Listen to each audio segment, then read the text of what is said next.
இடுக்கண் அழியாமை.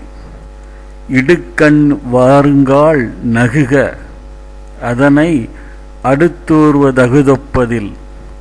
சோதனைகளை எதிர்த்து வெல்லக்கூடியது அந்த சோதனைகளை கண்டு கலங்காமல் மகிழ்வுடன் இருக்கும் மனம்தான். வெள்ளத்தனைய இடும்பை அறிவுடையான் உள்ளத்தின் உள்ள கெடும். வெள்ளம்போல் துன்பம் வந்தாலும் அதனை வெல்லும் வழி யாது என்பதை அறிவுடையவர்கள் நினைத்த மாத்திரத்திலேயே அத்துன்பம் விலகி ஓடிவிடும்.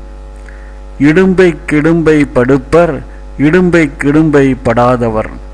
துன்பம் சூடும் போது துவண்டு போகாதவர்கள் அந்த துன்பத்தையே துன்பத்தில் ஆழ்த்தி அதனை தோல்வியுறச் செய்வார்கள். மடுத்தவாயெல்லாம் பகடன்னான் உற்ற எடுக்கண் இடர்பாடு உடைத்து.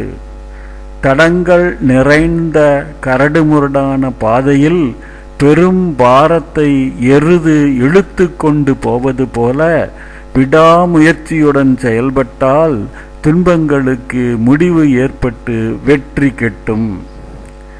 அடுக்கி வரினும் அழிவிலான் உற்ற இடுக்கண் இடுக்கட்படும். துன்பங்களைக் கண்டு கலங்காதவனை விடாமல் தொடரும் துன்பங்கள் துன்பப்பட்டு அழிந்துவிடும். அற்றேம் என்றல்லற்படுபவோ பெற்றேம் என்றோம் புதல் தேற்றாதவர்.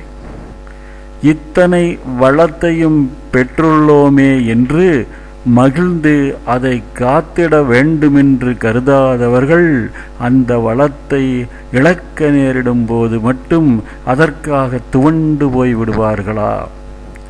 இலக்கம் உடம்பிடும்பைக்கென்று கலக்கத்தை கையாரா கொள்ளாதா மேல்.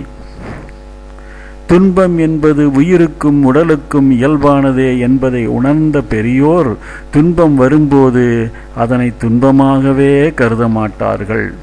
இன்பம் விளையான் இடும்பை இயல்பென்பான் துன்பம் முறுதல் இலன்.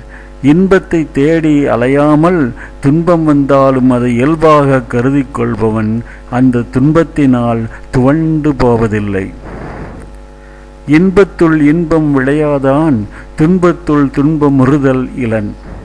இன்பம் வரும்பொழுது அதற்காக ஆட்டம் போடாதவர்கள் துன்பம் வரும்பொழுதும் அதற்காக வாட்டம் கொள்ள மாட்டார்கள்.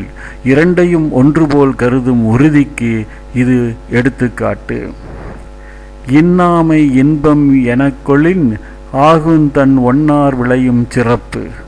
துன்பத்தை இன்பமாக கருதும் மன உறுதி கொண்டவர்களுக்கு அவர்களது பகைவர்களும் பாராட்டுகிற பெருமை வந்து சேரும்.